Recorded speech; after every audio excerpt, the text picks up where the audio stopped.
اس نے کھلا ہوا ہے، اور جس کو دنیا دھدکار دیتی ہے اس کے لیے اللہ کہتا ہے میرا دروازہ کھلا ہے۔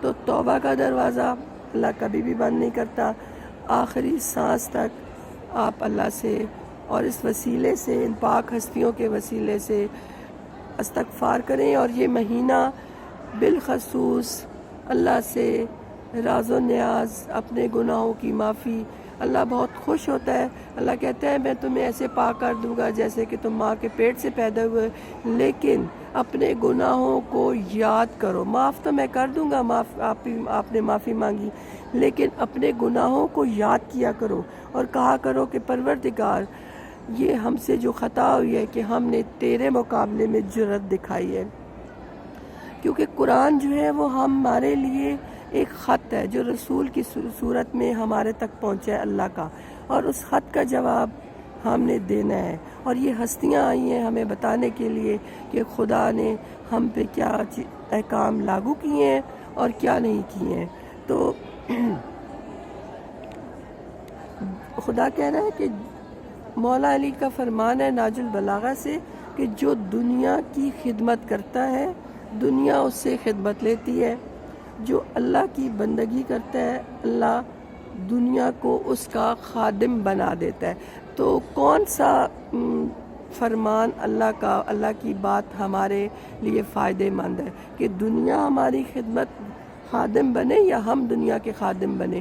دنیا میں رہیں، عزت کریں، بڑوں کی عزت، بزرگوں کا احترام، اخلاقیات پہ سب سے زیادہ زور ہے۔ وقت کا امام جب آئیں گے تو سب سے پہلے وہ جس چیز کو ٹھیک کریں گے وہ ہمارے اخلاقیات جو ہیں، جو کہ ہم میں نظر نہیں آتے۔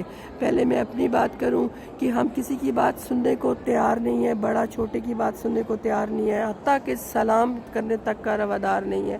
یہ مولا علی کے پاس بیٹھ کے میں بات کر رہی ہوں، اور اس میں میرے مولا علی گواہ ہے کہ یہ جو معاشرہ، یہ دنیا جا رہی ہے اس میں بڑے چھوٹے کا کوئی احترام نہیں ہے۔ اور سب سے بڑی بات یہ ہے کہ پردہ، بار بار پردہ، کہ ہر ہستی نے، قرآن نے، رسول نے بار بار رسول کی بیویوں کو کہ اپنے جسموں کو ڈھانپے، اپنے جسموں کو ڈھانپے۔ تو کہتے ہیں دل کا پردہ، آنکھ کا پردہ نہیں۔ پردہ تو صحیح بات ہے آنکھ کا ہوتا ہے، دل کا ہوتا ہے کہ آنکھ سب سے پہلے اٹھتی ہے، لیکن جب آپ باحجاب ہوں گے تو ایک روحانیت آپ کے اندر آئے گی، اللہ کا نور آپ کے اندر آئے گا جو آپ کی نگاہ کو غلط جگہ پہ اٹھنے نہیں دے گا، آپ کا وجود غلط طرف، قدم آپ کے غلط طرف اٹھیں گے نہیں۔ تو یہ ماہ رجب ایک خوشی کا مہینہ، اور اس میں اپنی اصلاح کریں، صرف خوشی کے ساتھ ساتھ اپنی زندگیوں میں ایک ایک چیز لاگو کریں۔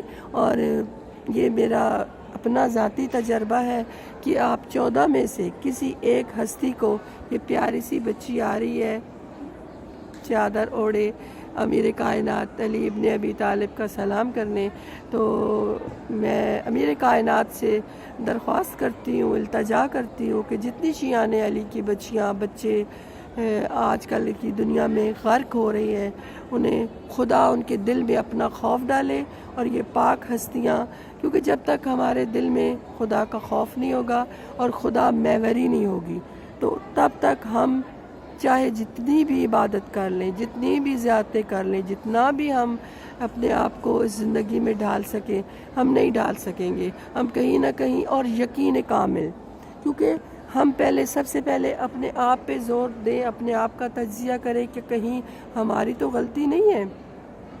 اللہ جب نعمتیں زیادہ کرتا ہے تو خدا قرآن میں فرماتا ہے کہ پریشان ہو، رسول فرماتے، حدیث رسول ہے، حدیث معصومین ہے کہ اس وقت پریشان ہو جاؤ کہ اللہ نے یہ نعمتیں، میں تو اس قابل نہیں تھا، اللہ نے یہ نعمتیں مجھے، میرے اوپر آزمائش کے لیے تو نہیں ڈالی، یا کسی امتحان کے لیے تو نہیں ڈالی۔ اور جب نعمتیں چھین لے تو، کیونکہ نبیوں سے نعمتیں چھینی گئی ہیں، ان کو آزمایا گیا ہے، ان کی آزمائش کی گئی ہے، تو خوش نصیب ہے وہ لوگ کہ اللہ جن کو آزمائش میں ڈالتا ہے اور وہ صبر شکر کے ساتھ اس آزمائش میں سے گزرتے ہیں۔ اور پھر پروردگار عالم، میں اپنے آپ کو ایک زندہ مثال سمجھتی ہوں کہ اس نے میرے اوپر اتنا بڑا کرم فضل کیا کہ لوگ کہتے ہیں کہ یہ کیسے، تو میں کہتی ہوں کہ یہ پہلے انسان پیار کی اس میں لسٹ میں لائن میں آتا ہے، اس کے بعد محبت میں، اس کے بعد پھر عشق کی منزل پہ. جب عشق کی منزل پہ آ جاتا ہے نا انسان، تو پھر آپ کو دنیا بہت معمولی چیز نظر آتی ہے. پھر آپ کہتے ہیں میں نے جو زندگی گزاری ہے اس دنیا میں، وہ تو میں نے خسارے میں گزاری ہے. تو اب میں یا اس در پہ بیٹھ کے اپنے آپ کو بادشاہوں سے زیادہ سمجھتی ہوں. ایک فقیر علی ہو کے، فقیر علی ہونے پہ فخر ہے، فقیر حسین ہونے پہ فخر ہے کہ اللہ نے مجھے یہ در دیا، اور میں اس کو ضائع نہ کروں. میں یہاں بیٹھ کے اپنی زندگی کی بھی اصلاح کروں، اپنے عزیز و اقارب، اپنے جتنے شیعان علی ہیں وہ سارے میرے عزیز ہیں، اور جتنی مائیں بہنیں بیٹیاں ان کو میں یہی سمجھتی ہوں. اور میں اپنی زندگی کا تجربہ بیان کر رہی ہوں کہ بروز قیامت جب ان عورتوں کو لایا جائے گا کہ جو اپنی خوبصورتی، اپنے جاہ و جمال کی صورت میں دنیا میں غرق ہو جائیں گی، اور پھر ان کو لایا جائے گا اس کے سامنے، پھر حضرت مریم کو لایا جائے گا، تو وہ کہیں گے، پوچھا جائے گا کہ تم نے یہ گناہ یا کیوں کیا؟ انہوں نے کہا جوانی تھی، خوبصورتی تھی، شیطان کے بہکاوے میں آ گئی اور میں یہ جرت کر بیٹھی. تو پھر جناب مریم کو لایا جائے گا، انہیں کہے گا کہ کیا تم بھی مریم سے زیادہ خوبصورت ہو، مریم سے زیادہ پاکیزہ ہو؟ یہ مردوں میں رہ کے اور آج قرآن میں سورہ مریم آئی ہے، تو یہ پھر مردوں کا اسی طرح آئے گا. وہ کہیں گے کیا تھا، جوانی تھی. میں مختصر کر رہی ہوں، سب کو پتہ ہے، لیکن یہ یاد دہانی ہوتی ہے. لوگ کہتے ہیں جس سے بات کرو وہ کہتے ہیں ہمیں پتہ ہے، پتہ سب کو ہے، لیکن یہ یاد دہانی ہوتی رہتی ہے. تو بندے کا ذہن ضمیر جھنجھوڑتا رہتا ہے انسان کو. تو مردوں کو لایا جائے گا، وہ بھی یہی جواب دیں گے. تو حضرت یوسف علیہ السلام کو لایا جائے گا، وہ کہیں کیا تم بھی یوسف علیہ السلام سے، یوسف سے بھی خوبصورت تھے؟ تو وہ کہیں گے کہ نہیں.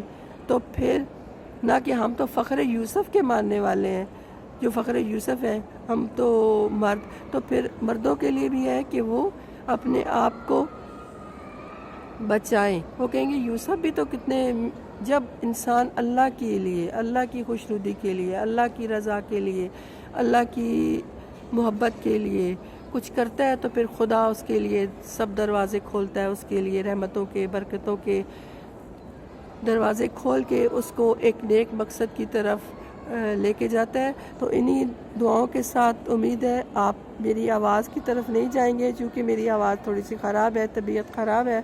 لیکن میں نے کہا کہ یہ رجب کا مہینہ، تاکہ میں اپنی اصلاح کر سکوں، یہ باتیں میں خود کو بتا سکوں امیر کائنات کی پاس بیٹھ کے. اور امیر کائنات جتنے مومنات ہیں پاکستان، پوری دنیا میں، سب پہ اپنا رحم و کرم فضل کرے، اور سب کے دل میں امیر کائنات ان کے رستے، ان کے دل خدا کی طرف موڑے، اور ہمیں خدا بیوری آئے تاکہ ہم خدا کو پہچان سکیں کہ خدا ہم سے کیا چاہتا ہے. کیونکہ خدا بڑے دکھ کے ساتھ قرآن میں یہ جملہ ہے کہ جیسے مجھے ماننا چاہیے تھا، قدر کرنی چاہیے تھی، ویسے نہیں کی گئی. تو یہ ہمیں اللہ کو یقین دلانا چاہیے، اللہ کے اس خط کا جواب دینا چاہیے کہ اللہ ہم آج سے کوشش کریں گے تو ہمارا حامی و ناصر و مددگار ہونا، اور اس میں ہماری مدد کرنا. بہت سی دعاؤں کے ساتھ مولا آپ سب کو بار بار اس نگری میں لے کے آئے، اور یہ رجب کا مہینہ 13 رجب آپ یہاں پہ منائیں مولا کے پاس، اور امام زمانہ کی خوشی میں آپ سب لوگ شامل ہوں. انہی دعاؤں کے ساتھ یہ سب سے ان کی زیارت اور التماس دعا، آپ اس ویڈیو کو آگے شیئر کریں تاکہ کسی کے دل میں یہ بات لگ جائے، کیونکہ سامنے مولا کی ذریعہ ہے. اور مجھے بہت دکھ ہوتا ہے جب میں کسی مومن کو، علی کے شیعہ کو صراط مستقیم سے ذرا سا بھی ہٹتا ہوا دیکھتی ہوں. میں بھی گناہ گار، خطا کار، بدکار، ذلیل، حقیر ہوں، لیکن جب انسان توبہ کی طرف آتا ہے تو پھر رستے خود بخود کھل جاتے ہیں. یہ دنیا بہت حقیر لگنی شروع ہو جاتی ہے، اور یہاں کی چوکٹ بادشاہت سے زیادہ لگتی ہے کہ ہمیں کسی اور در کی ضرورت نہیں پڑتی. کبھی کبھی اللہ ہماری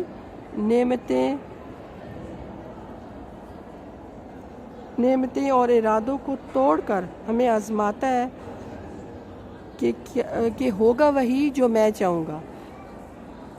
اللہ ہمارے جب ارادوں کو توڑتا ہے، ہماری مرادیں پوری نہیں ہوتی، ہمیں دکھ میں تکلیف میں مبتلا کرتا ہے، تو وہی ہمیں بتاتا ہے، وہ جھنجھوڑتا ہے کہ میری طرف آؤ، میرے سوا کوئی نہیں ہے، وہی ہوگا جو میں چاہوں گا۔ تو انہی دعاؤں کے ساتھ آپ سب کو سلام، دعائیں اور یہ مبارکباد، اور آپ سب کی طرف سے مولا کو سلامی۔ مولا ہمارا سلام آپ سب کا قبول کرے، آپ سب کی نیابت میں۔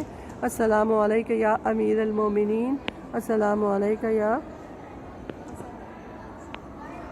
وصی رسول اللہ، السلام علیکم ورحمۃ اللہ وبرکاتہ۔ اللہم صلی علی محمد وآل محمد وعجل فرجهم وآل محمد۔ اللہ حافظ۔